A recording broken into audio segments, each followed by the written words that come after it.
Welcome back, everybody, to another episode of the Back Lounge Podcast. And what an episode we have today, man. I was super excited about this one. Not going to lie, a little nervous going in, but I don't know why I ever get nervous because they always turn out fine. But before I get into any of that, for anybody that's listening that may be new, not know who I am or anything like that, my name's Tank. I am a touring guitar tech with over 15 years of experience in the touring music industry. And on this podcast, we invite on artists, band members, other roadies, and at this point, really just anybody else. And we talk about whatever we want. This is very conversational. My whole goal here was to have a podcast that doesn't ask the same stereotypical questions that you're going to get on any other interview and podcast. I come into these with nothing. I have nothing written out, just the information that's in my head, and we just sit down and talk, and it's super fun. And for today's episode, episode 21, our special guest is In Flames vocalist Anders Fridén. Now, if you would have told 16-year-old me that I was eventually going to have a podcast someday and have Anders on here, I would have lost my mind. Or not, because at 16 years old, I probably wouldn't know what a podcast was. But you guys get what I'm saying. In Flames is one of my favorite bands of all times. They're the only band whose logo I have tattooed on me. Their music was a huge, huge part of my growth in my teenage years and in my 20s, and still one of my favorite bands to this day. And the fact that I got to sit down with Anders and talk to him for a little bit about the new album and the history of the band and a lot of other stuff, just super cool, man. And yeah, I'm still we've already filmed the interview part. Like, I'm recording these intros and outros afterwards, and I'm still like super excited about doing this. We just got done. But I assume most people that are listening to this are familiar with In Flames. But I do know that there's some people that do like to listen to these podcasts and probably don't know everything about the artist. So if you're not familiar, In Flames was formed in 1990, one of the most important, prominent bands of the Swedish Melodeath scene, the Gothenburg scene, originators of what is now known as the Gothenburg sound. They are a very important band. The new album that they're getting ready to release, actually, if you're listening to this podcast the day it releases, that album is coming out today. But if you're listening to this later, just know the album's already out. It's their 14th studio album. It's called Foregone. It's being released on Nuclear Blast Records.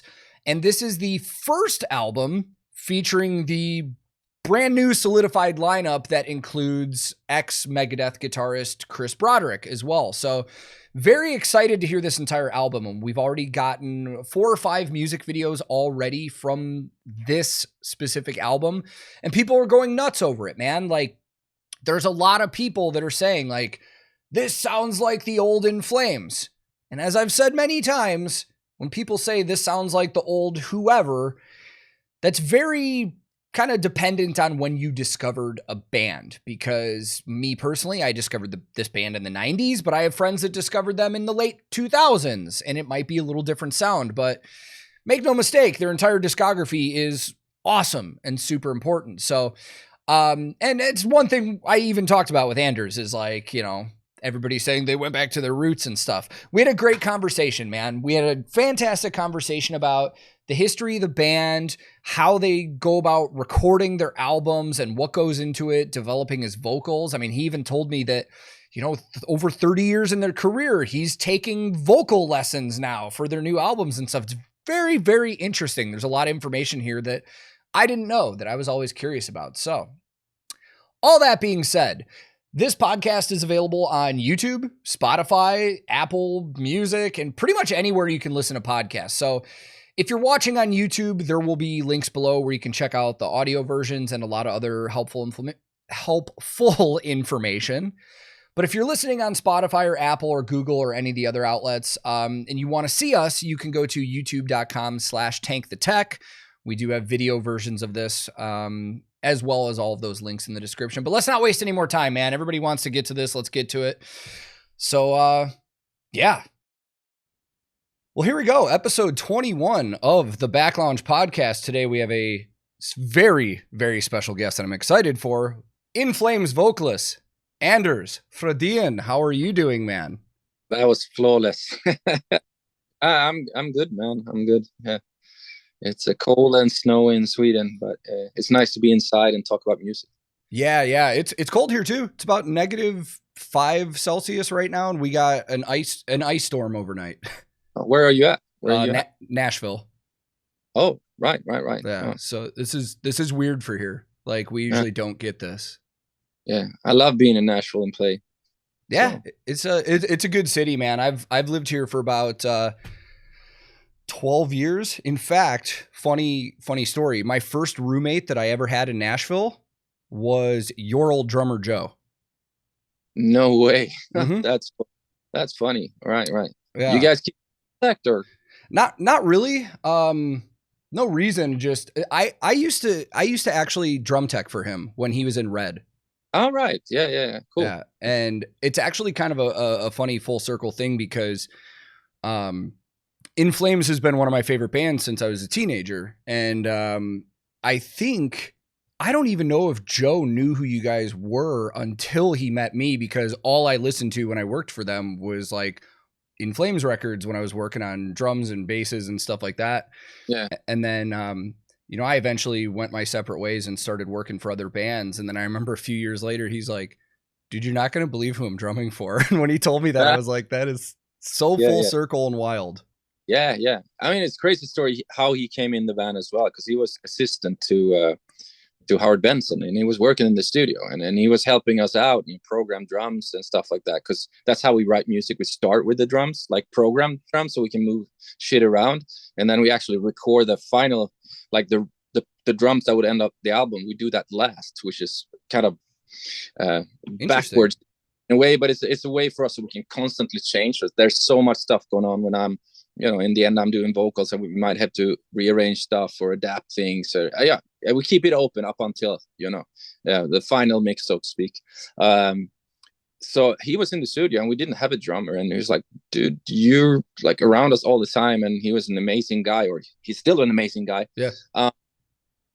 Do you want to like join us? And it was like going to you go to your father-in-law and ask for permission. We had to go to Howard to ask for no hand, in a way. Like, yeah, can we steal the boy?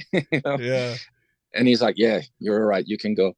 So that was fun. And now, we're still friends, and he mixed this album. So it's I saw that.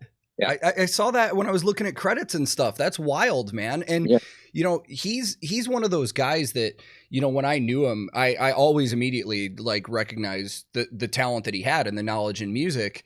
Yeah. But I'm not gonna lie, when he announced like that he was your drummer, I was like, this will be interesting, because I've never personally seen Joe drum like this. Like, he's a great rock and metal drummer, but with Red, he's not doing constant double bass and blast beats at times and stuff like that. No. So it was really cool to see.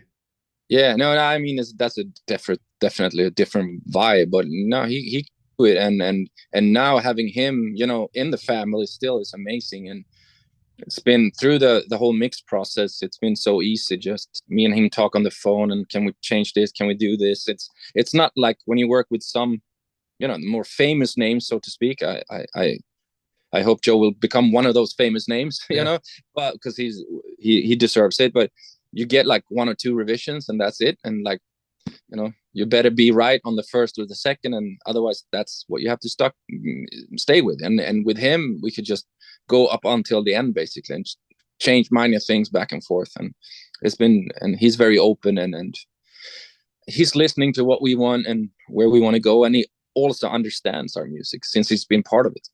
Yeah. And I mean, we've heard, I think 5 singles at this point from the record, and they sound fantastic, man. Like, yeah. And on top of, Joe mixing, I saw too, Ted Jensen mastering everything. I mean, the guy is a legend, Yeah. I mean, speaking of Nashville, we actually went to his studio when we were in Nashville, and we were there while he was doing we're listening to some of the mastering stuff, and it's just like, those speakers and that system, that's insane. I mean, normal people don't get to listen to music that way, but it was an amazing experience, and his precision and like, it's surgical what he does, and how he go into your music, but it's fantastic. So it's cool. It's we're surrounded with very talented people, and I feel very relaxed around them, you know. Yeah. And in good hands. So we can focus on what we want to do, and focus on writing the songs and trying to be as good as we can on the day of the recording. So yeah. So, you know, we got to throw a shameless plug in here. The day this podcast is going to come out, we're recording a little early now, but the brand new album Foregone is coming out when this podcast releases. And, you know, what blows my mind is I think officially on paper, this is like the 14th studio album. But if you want to count EPs and other things, you have way more releases. But this is the fourth different decade you guys are releasing music. And that is crazy. You don't get that kind of longevity from bands. But this album and the last couple, you've worked with Howard Benson, who we've already talked about. Yeah. How has that process differed working with somebody like that compared to, I know in the past you worked with Daniel from Reroute On, and then Frederick before that. Yeah. How has working with Howard in the studio, because I imagine you guys are coming over to the States to work with him on that, right? Yeah, sure. So we've been going to the States for the last 3 albums, or to be more specific, because that's where him and his team, where they situated. No, it's awesome. I mean, at first it was a little bit not scary, but you know, like there's a name attached to Howard Benson and other bands, and you kind of you look up to his whole resume, you know. So I think you came in with maybe a little too much respect, if you understand what I'm trying to say. Not like now we know each other really well, and we understand there's no barriers because you have that much respect for someone. You actually, I think we use each other's talents and values in a much better way. And I feel it took like 3 albums to get where we want to be. Yeah. So no, I mean, he's awesome. After working with Daniel for such a long time, especially me with the vocals, because it's a very personal thing, and I have to. I mean, I trust the other person, or I have to trust the other person 100%. So with Daniel, it was like I'm never gonna work with anyone again else, you know. So almost like I wanted to bring him to the States when we did battles to use him when I was recorded, but at the same time I was like, nah. I mean, we're working with Howard for a reason, and we need to use his expertise. So we shouldn't stay in our past in that way. And so I tried, and I let go on my guards, or like you know, the wall you've been build around yourself, right? And the rewards have been amazing. Like the what I've learned and the what I get from this is more than I can imagine. And he gave me so much trust in what I do, and he also made me like go to vocal coach, which is also a little bit like, you know, tough at points. I'm not, you know, to be in front of someone after so many years and say, well, I'm going to do scales up and down and really, really strip myself of all the toughness or whatever you want to call it. Right. Yeah. So, and it was just like, no, I just have to try this. And I definitely reap the benefits from it. So now I feel way more secure. And that is something it's, you know, thanks to Howard and all of them have given us, you know. Yeah. And he had amazing way of looking at a production from because he's not like we talked about Ted before, like being super surgical. I mean, Howard more looks like you look at everything, and it's the right vibe and the right hook and the feel of the whole album, more than this guitar has to be this way, or you know, every hi-hat has to sound in a certain way, right? Stuff like that. It's more about the person inside and the feel and the vibe when you record. Yeah. And I think that's the right way to go. I mean, you can correct everything into absurdum, like be and talk about, well, it has to be perfect, everything has to be all the harmonies, everything has to be like flawless, but it's actually the small like dissonance and the small faults within that makes our ear, it makes the music feel more pleasant. When everything is like perfect, you get tired pretty quick, you know. Yeah.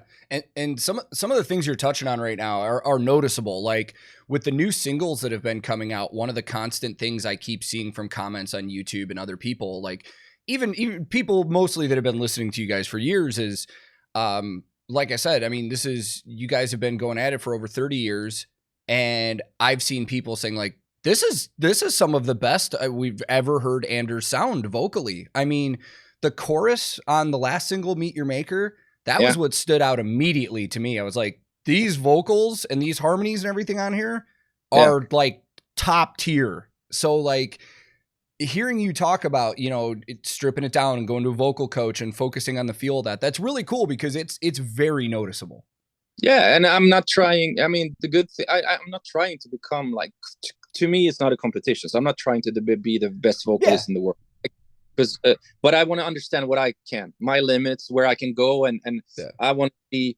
When Howard tells me like, "Dude, you got to try to aim for this," I don't immediately say no. I actually go for it, and I try it, and you know, because you can limit yourself in your head. There's so much when you're a vocalist, especially. There's so much how you feel the day of recording, how you feel inside, and what you think about, and your mental stability that can either hold you back or push you forward to new things or whatever. So it's definitely been a journey, and in the past I didn't take care of my voice at all, and now I have like a tape. I have it on my phone, but let's call it a tape because that tells my age. But you know, I start to an hour before every show, I go into a room or wherever I have space and start singing, you know, like, and doing this. I have a routine that I do every show, every day. That really makes me be better. The first song, it doesn't take me 5 songs to get into it. Yeah. I mean, sometimes you're sick and sometimes you feel it's horrible. Nothing helps, right? But for the most part, it's I'm ready to go, and it makes because we don't practice the screamy parts, right? We do normal singing and whatever, but it's a lot about breathing and talking and feeling right. But all that helped me to be, I feel I have better control about the screams too. And I feel, even though they are screaming parts, they are pretty clear, you know, like I want you to understand what I'm trying to say, even though I am having a harsh voice in that sense. So I think my whole range have become better. Yeah. You know? That's one of the things I've always liked about your vocal style is how articulate you can be. I mean, even on some of the older albums, I mean, they're like, I don't need lyric sheets half the time when I listen to In Flames stuff, because it comes across good. Now, when talking about like vibe and stuff, and real quick before I get into this, one thing I did want to say when you were talking about that, you brought up like health and stuff, is like, I feel like vocalists are scrutinized more than anybody in the band, and nobody ever gives like, what am I trying to say here? Nobody ever takes into consideration that people can have off days. And vocalists especially, I mean, if you're feeling a little under the weather, or, you know, your throat hurts or you're scratchy or something, I mean, that can change a performance. And I feel like sometimes it's like people don't remember that, because I've seen so many people say, oh, I went and saw this band and they were bad. I'm like, dude, maybe their singer was sick. I mean, that happens. They're humans. I usually sick like once a tour, like especially when I'm in the States with the air conditioning. You go in like from warm to cold all the time.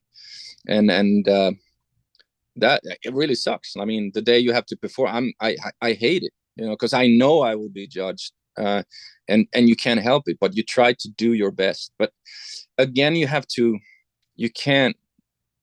it doesn't, like, all you can do is try to be as good as possible and give value for the money. And if someone say, oh, he sucks in whatever way, like, yeah, you know what, so be it.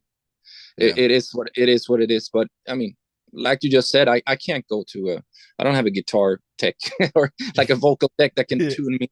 Yeah. And then, I mean, I don't use, that's the thing. I don't use like um, prompter for my lyrics, right? Mm-hmm. I don't use that because I don't want that to become a crutch where I think that's very easy. You start looking at that and be like, oh. So sometimes you fucking forget lyrics, right? That's, I have so many lyrics in my head. It's just like impossible, right?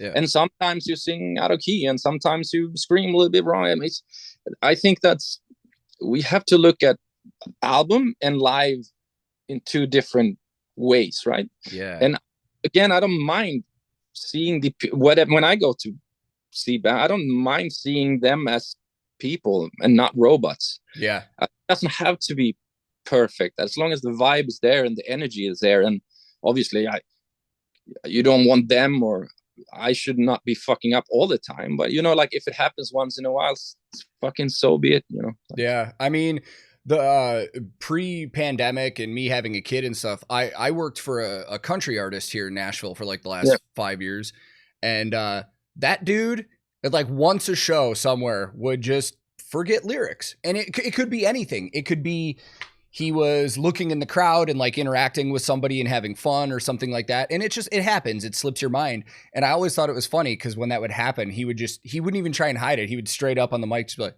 well, forgot the damn words. Yeah. Like, and people think it's funny. The same thing. I mean, too, it's like songs like Only for the Week, whatever that we played like forever and ever, like since the day of the release, basically every show. Yeah. I fuck up the verses. I do this here, just whatever. I mean, it doesn't change the overall song, you know, but it's human. Yeah. And in those live settings, man, those make for good, interesting moments, I think, because then people have a story. And if a funny moment happens, they're like, oh, I was there when this happened. And, you know, it's all part of that live experience that you were talking about. It's like, it can't be perfect. Yeah. If you do it night after night after night, and then maybe you should go check yourself a little bit. But if it's like here and there, then whatever. You know? Yeah.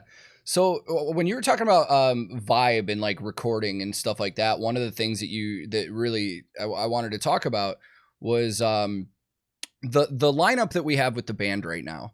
And as I said, I've been listening to the band forever, and I've seen different lineup changes and stuff. But right now, to me, you guys seem like fully rejuvenated in terms of like this lineup right now just clicks. And like, do you guys feel like that? Especially you and Bjorn that have been there for forever. Yeah, I mean, we're we know each other really well. Yeah, to say the least. I mean, I don't want to, you know, don't no shadows on anyone, but yeah, of course. I think we never sounded better what we do right now, and you know, you're. I don't think you have that like. When you start out, you have the intention of doing this till the end, and then everybody's happy, and we end together, we ups and downs together, whatever. But life comes in between and whatever. And every time someone new comes in, you learn something about yourself, about them, and about it usually happens to it better, you know. And we expect people to know what they're doing, and it's more on a personal level. You have to click because we spend so much time in a tour bus, on an airplane, and airport, wherever, right? So, and right, it's a good vibe, and people want to be there, and they are extremely talented, and it gives me ease and gives Björn's ease too, to do what we do and focus on what we're good at and what we're supposed to do. So even though Björn and I write and arrange and do all of these things, the other guys are extremely important. I mean, this album would not sound the same if it wasn't for them. And they have recorded excellent their parts, and they've done excellent job. But even outside too, you know, like we bring whatever happens on tour and go around the band, we bring that into the recording as well. So they have to be credited for a lot of things. And so the overall vibe within the band is very good. Yeah, that's, I mean, you know, and I definitely didn't mean to seem like, that, oh, this person's better than that person or anything. No, Cause but it's impossible to deny our history. I mean, it is what it is. Yeah. And it's, and I think everybody knows that. I mean, when we look back at the history of In Flames as fans, like looking at the band, I think that core lineup that a lot of us remember that we grew up with was you, Bjorn, Jesper, Peter, Daniel. Yeah, sure. But to me, this lineup right now is going to be like, knock on wood, nothing happening. I think we're going to look back at this lineup and like, this is going to be that In Flames 2.0 core lineup that everybody remembers, because it was the one thing that watching the new music videos, I was like, this seems like a band that is just connecting and firing all cylinders and just on fire right now. And, with the new members, I mean, I got to know, because I've never seen anything about this. Obviously, Broderick coming into the band, we know the connection there because he was in Melodeath and stuff. But Tanner and Bryce, for me, kind of came out of nowhere. Now, I'm a little familiar with Tanner. I actually did shows with him years and years ago when I was in a band and he was in other bands. And I know that he was a drum tech at a certain point. But Bryce, I know almost nothing about. I'm really curious. How did you guys find Tanner and Bryce, and how did they make their way into the band? Yeah, so Bryce is via Joe, because he knew Bryce from Nashville and the scene and all that stuff, right? So, and he's a Californian boy, but he lived in Nashville for quite some time. So he did the country circuit, and he played in a lot of bands. But he's a hardcore kid, but never played in a metal band like ours. And so when Peter left, Joe immediately recommended Bryce, and he came in, and it fit really well. And it's such a stability too. And him and Joe were an excellent, rhythm section, just like Daniel and Peter were. And when Joe said he couldn't do it anymore because he had a lot of pains in his back, and it was just so hard. I mean, on him touring, it was like, oh, not again. I was super bummed out. But we on tour in Europe, we did a tour with Five Finger and of Mice and Men, and their of Mice and Men guitar tech was Tanner.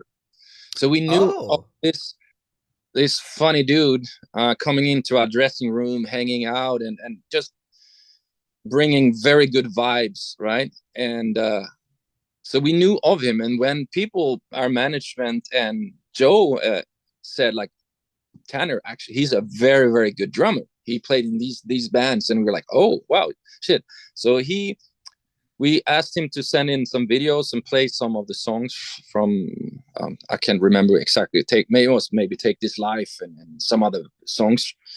And it was awesome. But we had this festival in Sweden where we played 2 nights, our own festival, right? Yes. And so he had to learn, like, I don't know, it was like 40 songs in a very short amount of time. So when he did that, we were like, oh, this guy he's a keeper. He's amazing. So he came in that way, and he has just been he's just been such a extra push for us. And for this, I mean, this album would not sound the same without him. Listen to all elements, of course, but like his drumming is exceptional, and he's a racehorse. We have to hold him back once in a while, because he all over the place, which is good. And I know we are about to release this new one, or we are releasing this new one, but if we can keep this lineup right now, and what we can do on the next album with Chris and Bryce and Tanner, and it will be fucking glorious. Yeah, it's exciting, dude. Like, again, even as somebody that's a fan just watching this, it's super exciting because, I think even you guys are probably aware, you hear fans talk. It's like, I think it was around the time Reroute came out, there was some people that were just like, I don't like this sound. This isn't the In Flames that I, was growing up with. And the crazy thing to me is, like, don't get me wrong, I love the old In Flames stuff, but dude, Reroute and then Soundtrack, for those 2 albums to me are some of my favorites. And so, like, it's just wild to watch the evolution of your band over the years and what you guys are doing now. And, you know, one of the other interesting things too is like, you know, you guys have been at it for over 30 years. And in my memory, in a time on social media where everybody's getting called out for everything and there's always drama with bands, I can't ever remember anything ever coming up with you guys ever. Like there's been no crazy accusations or anything. You guys seem like very just quiet people. Like, you know, do you guys value a lot of your privacy even though you are upfront in like the metal industry? Yeah, I think that, I mean, yeah, we do. I think there's one side that is private, and then where, I mean, I love being someone on stage saying all kinds of stuff, you know, but out of stage, I don't want to be, you know, that's kind of two different people, but yeah. housed in the same body. But I mean, and also going back to what you said about the albums, I think people find us in different times, and you know, if your first album is Just Erased, everything else will be compared to that album. Mm-hmm. If Soundtrack's your first one, then you know that's the album you compare everything else to, and yeah. we have a history, and it's awesome. I think it's fine, you know, and I love that we have I mean, we have a sound that's ours. Yeah. Right. I think people, okay, this is In Flames, whether they like it or not, or agree with it or not, they know it's In Flames, and that's something I'm really proud of, you know. And it's always been there through all different, you know, lineup changes and different albums and times and whatever. Our intention is always the same in a way. But every time we release something, people talk about it, and that's very cool. And they might be skeptic at first. Some might be skeptic, but give it 10 years and it's their favorite album. You know, like that. Yeah. It's always that line where all the In Flames are at the worst right now, and it's always moving forward with every album. And you know, it's cool. I music is, to me, it's so many emotions, and it's so attached to you, what you feel and your personal, that you can't say someone is right or wrong. And it's I own the music to a certain extent, but when I release the album, it's not mine anymore. That's why I feel almost relieved now to release this album, because it's been with me for a year, right? I had it in my back pocket for a year almost. Yeah. And now it doesn't belong to me. It's like, you know, almost like, yeah, and now I can focus on something else. That's such a good way of putting it, man. Like it like belongs to the people now. That's wild. I don't own it anymore. Yeah. You know, and I love the point you made about music being so emotional, because that's something I talk about a lot, because one of my favorite things about music is, especially when you're growing up and you're like a teenager or a young adult, a lot of the music that you listen to in those times, you attach your emotional feelings in that time period to albums. So yeah. a great example of that is actually Come Clarity for me. I love that album, but it is impossible for me to listen to that album without it taking me right back to like 2005 or 6 or whatever. Because that period in my life, I was kind of in a down spot. I was going through a hard time.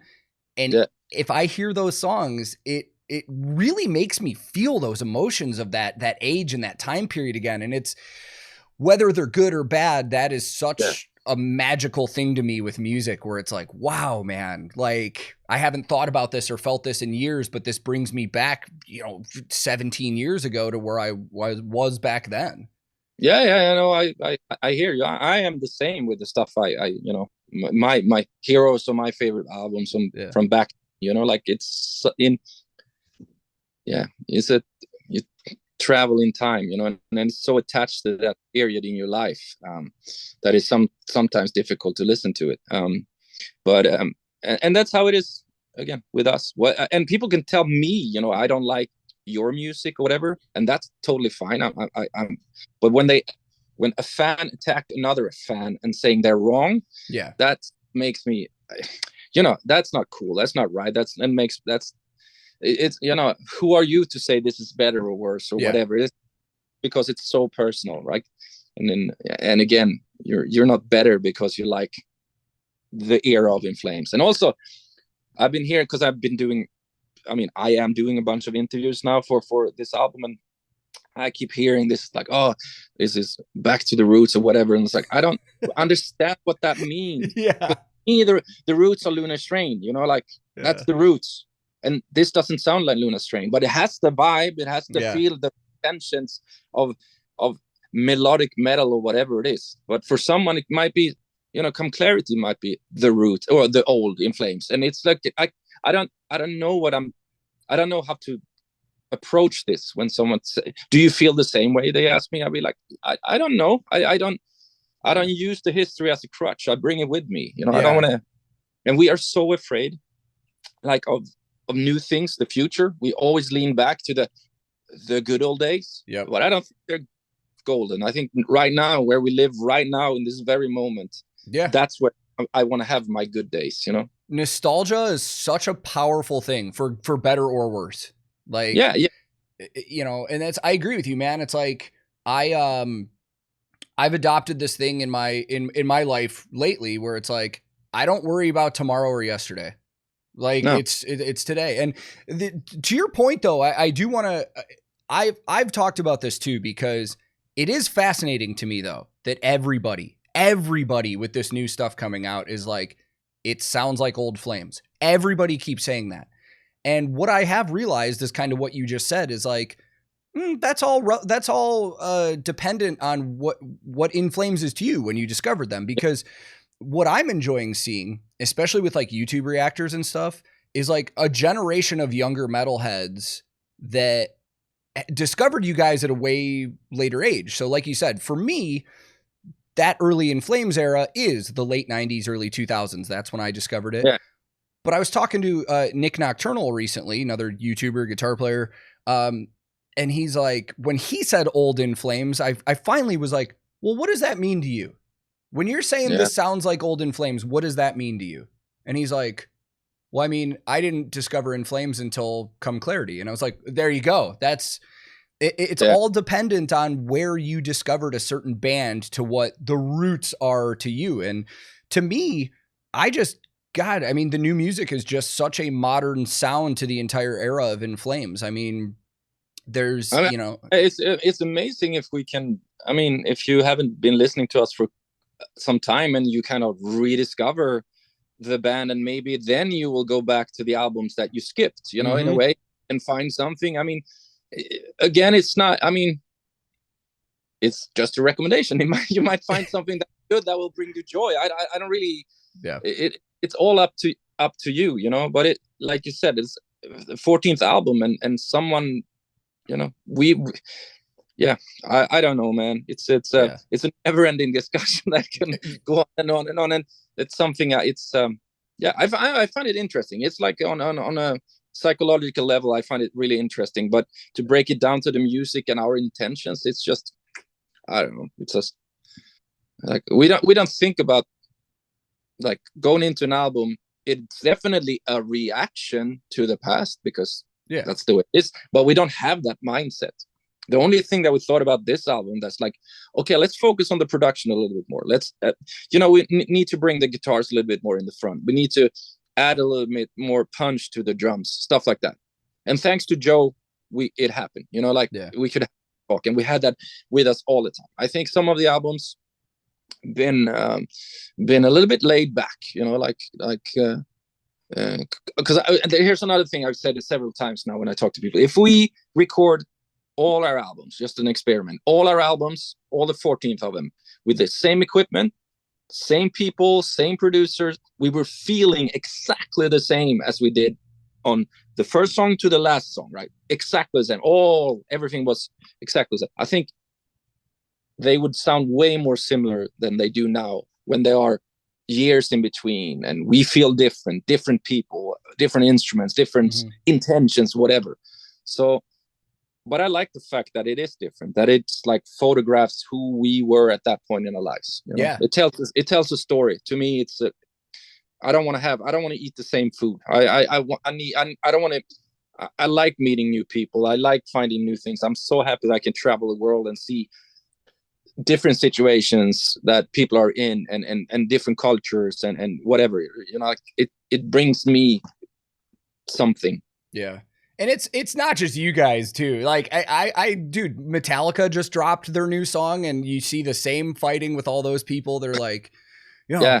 they don't sound like they used to. I'm like, well, of course they don't. It's been 40 years. And then other people think they do. And then, you know, Slipknot too. Every time Slipknot releases a new record, all the old school fans are like, when are they going to do an album like Iowa again? And I'm like, dude, you got to realize that was 23 years ago, at a point in their lives where they were probably, you know, they were different people. They were angry, clearly. And like, times have changed. They're family guys now. They've gone through life. It's not the same vibe that you're going to get. They're completely different people. Yeah. Now you can't recreate what happened then. I mean, our Gesture Race was recorded in 11 or 12 days, mixed. Really? Recorded and mixed. I think I did my vocals in a day, you know, like it's such a crazy, I mean, it's like so far removed from how we do it these days, but it's an amazing naivety and just like that approach to things, and something good came out of that. Yeah. But that we can't do that. We can't do a Gesture Race part 2 and try to be who we were in 95, 96. That would just be, if something is not true, that is not true. If we did that, whatever people want to prove or not, I have something I find it difficult to attack the word true or not true. But anyway, it's so it's just like, I don't know. Again, you want to hold on to something that you know, right? You it's so familiar, you know, like you want to, like, the first drink, I get it. Cigarette, the first, whatever it might be, the first time you have, you know, all that first, it's difficult to compete with. Yeah, no, I get it, man. And it's, you know, a lot of the music that I grew up with when I was a teenager that I was discovering at the time was a lot of, well, growing up in the US, it was interesting because a lot at the time, we didn't have YouTube. We didn't have the internet and the spread of everything.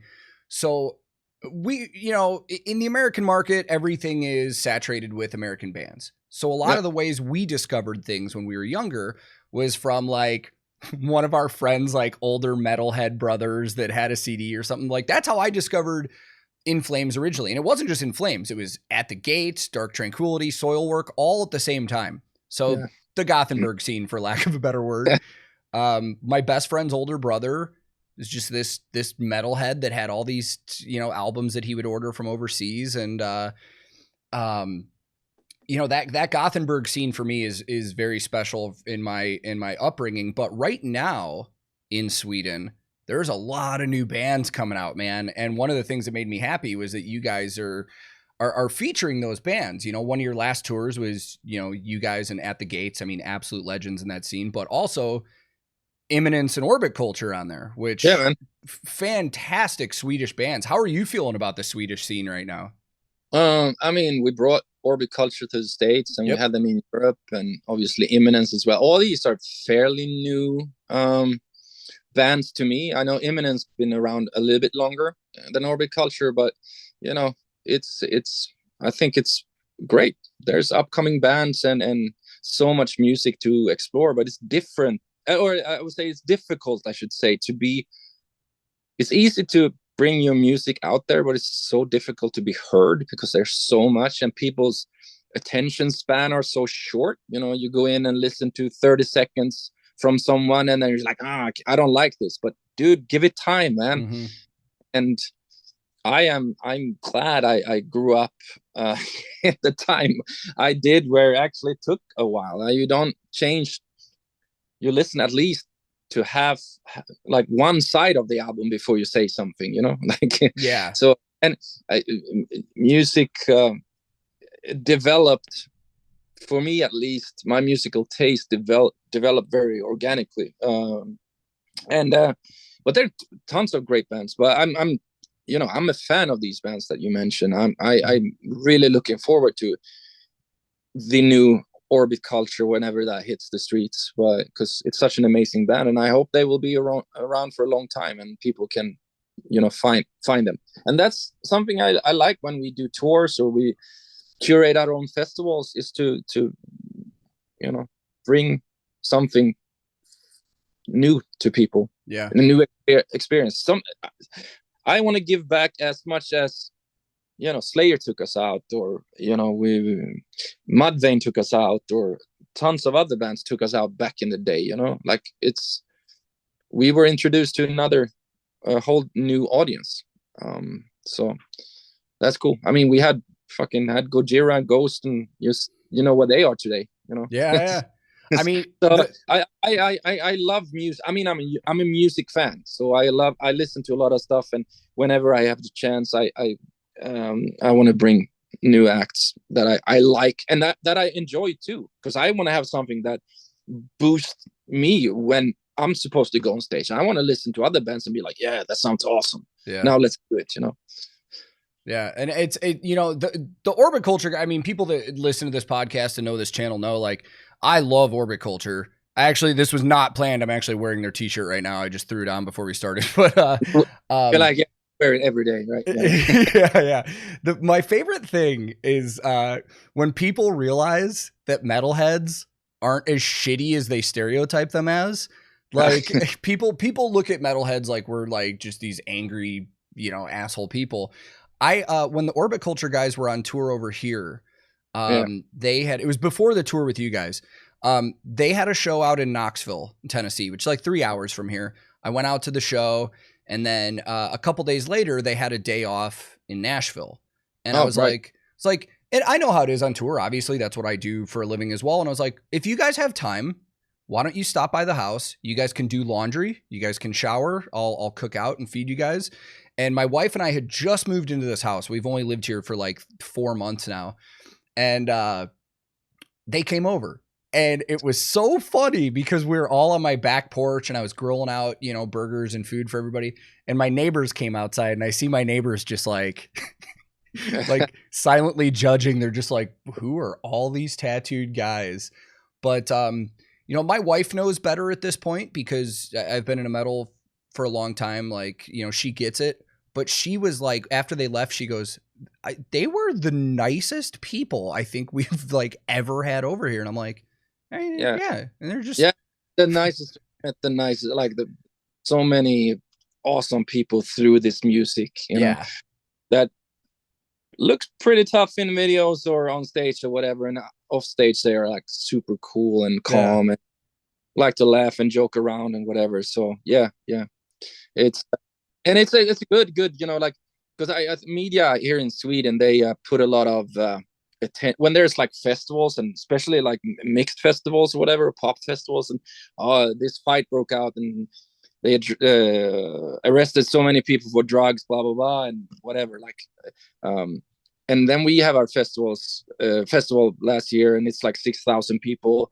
All the booze is gone, all the beers are gone, everything is sold out. Like, no one arrested, no one got thrown in fucking jail or whatever, and it's like the nicest atmosphere you can think of, right? Mm-hmm. But of course media don't write about that stuff. They always want to write about negative shit, but it's just like, the people I know in bands are amazing. Yeah. It's funny how different genres get stereotypes too, because as you were saying, like, I feel like the media intentionally wants to make rock and metal look like we're the aggressive ones, but a lot of the techs and a lot of the musicians for a lot of country artists in Nashville now are like metal dudes. Like most of the people I toured with over the last few years were all guys that worked for metal bands in the Warped Tour scene.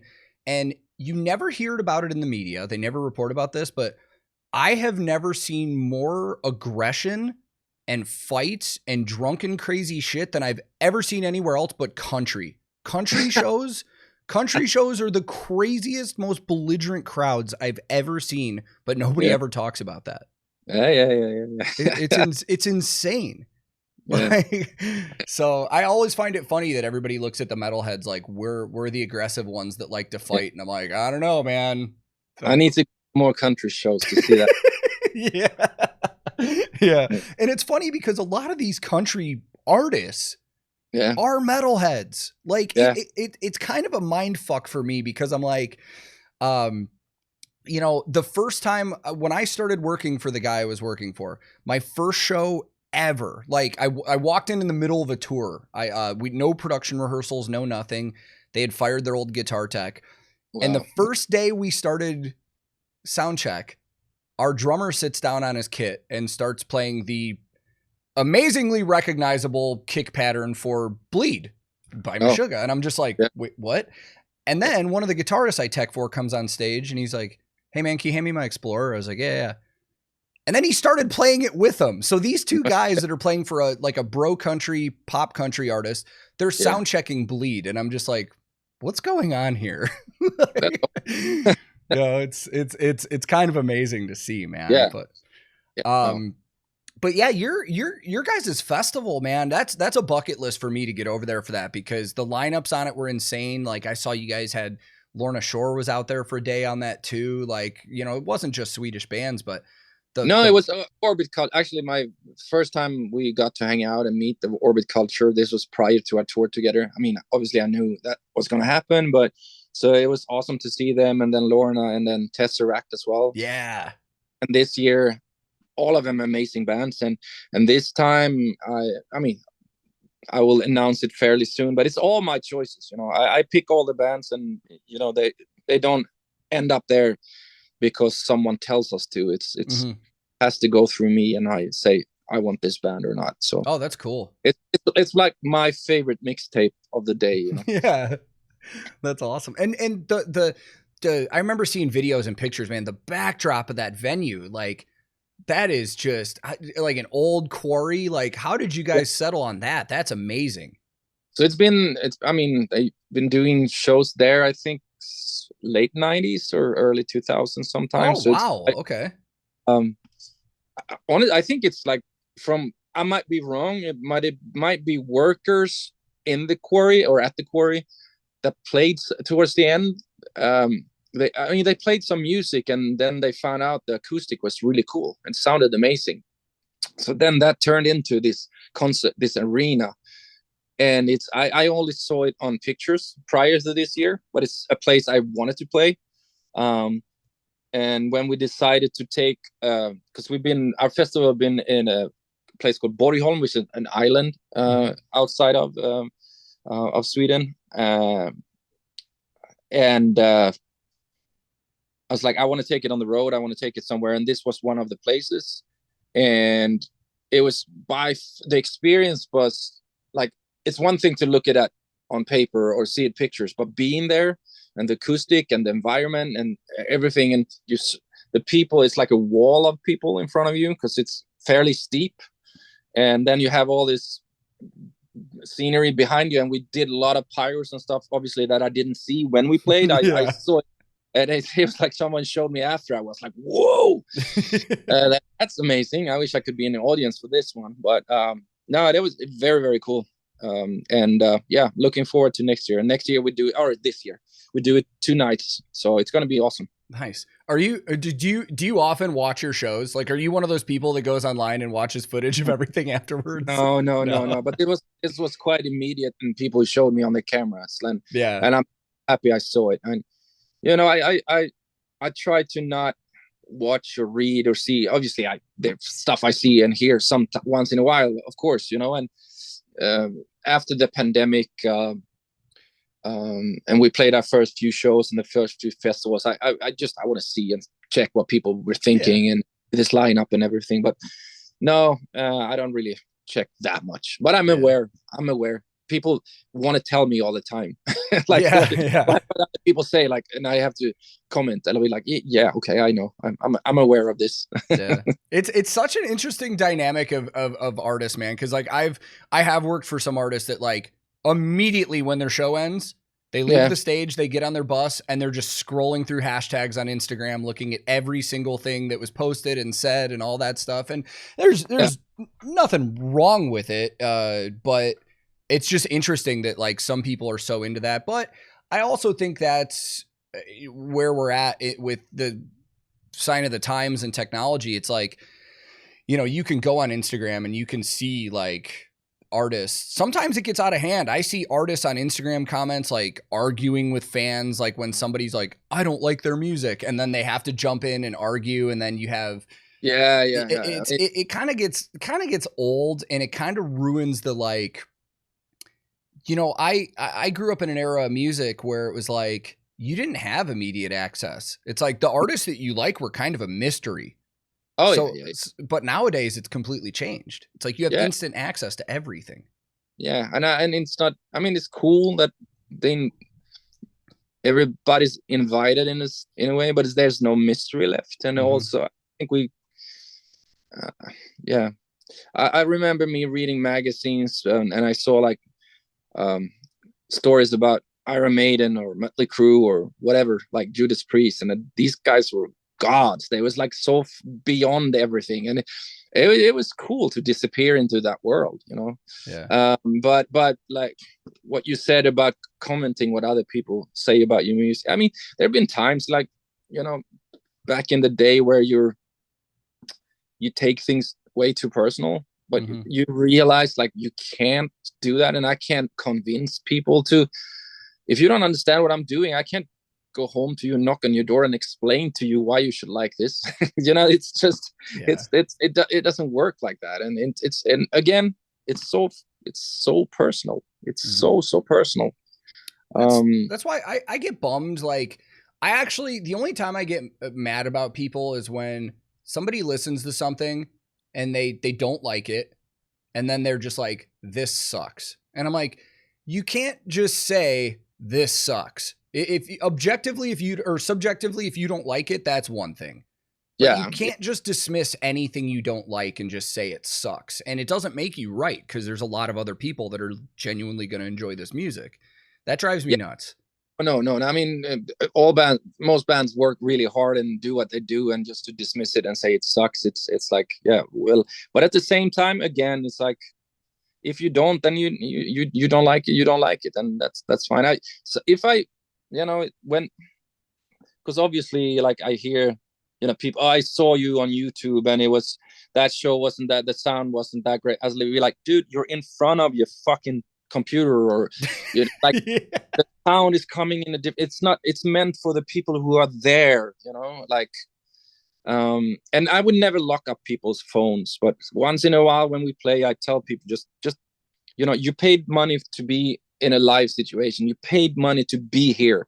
Yeah. Don't look at your phone. Don't be in the front row and look on your phone, dude. It's like, but that's just a recommendation. If you want to do it, then do it. But it's like, just enjoy the moment, you know, like, we're so attached to our screens and the phones and like, so that's sometimes be like a little bit annoyed when people don't understand your intentions, like, and but again, if you don't like it, you don't like it. There's nothing you can do, and it's fine.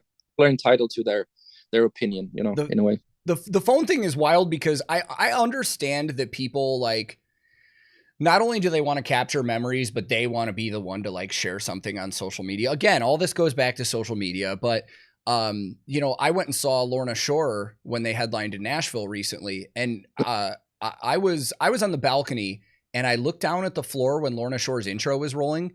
I'm not exaggerating. Every single person on the floor, phones up.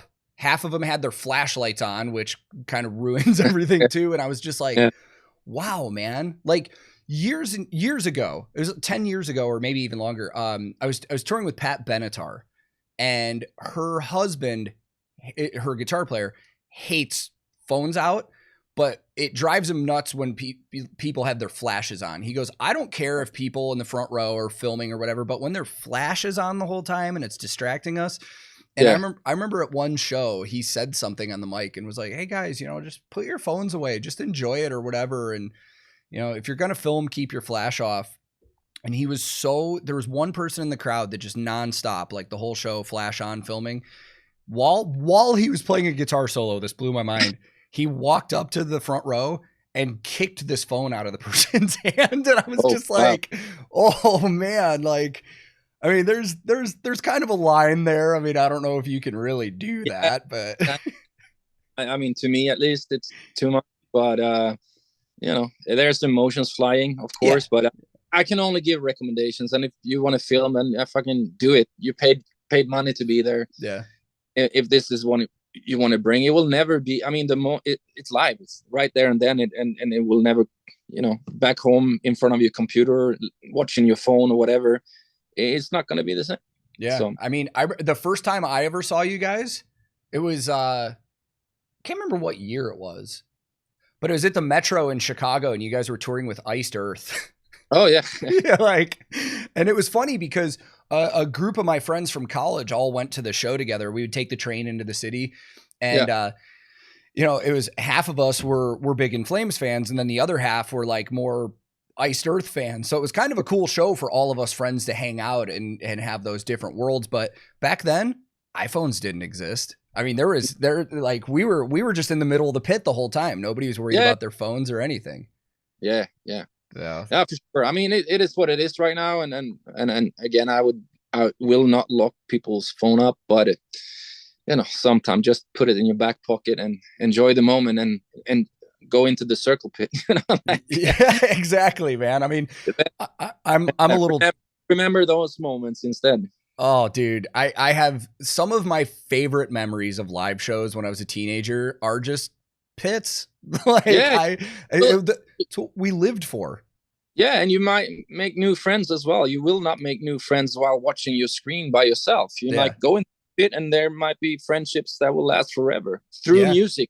Well, music bond us together. So yeah, I mean, one of my favorite shows I've ever been to in my life, and it was because I literally made friends, like you said, in a pit.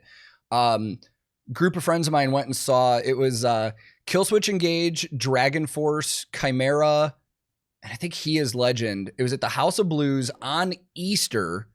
Amazing line.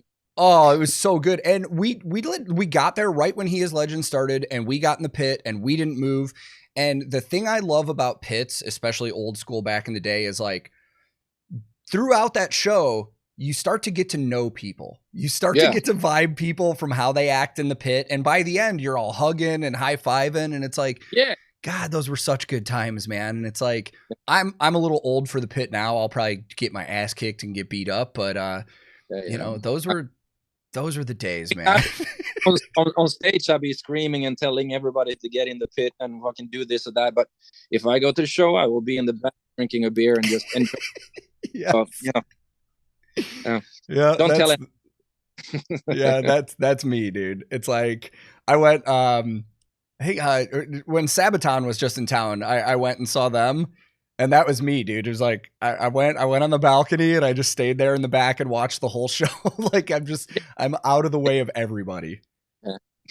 But man, I want to wrap this up here because I know how this goes. You've had a full day of media, and it's just been crazy because the album comes out a week from about now. But for those of you listening to the podcast, the brand new In Flames album, Foregone, is out now. For anybody that's watching this on YouTube, I'll have links and everything in the description. But Anders, before I let you go, I like to ask one question to all the artists that are on here. In your opinion, as somebody that's actually in the band, what is the best way that your fans, old or new, could help support you guys right now with the new album? I mean, listen to it.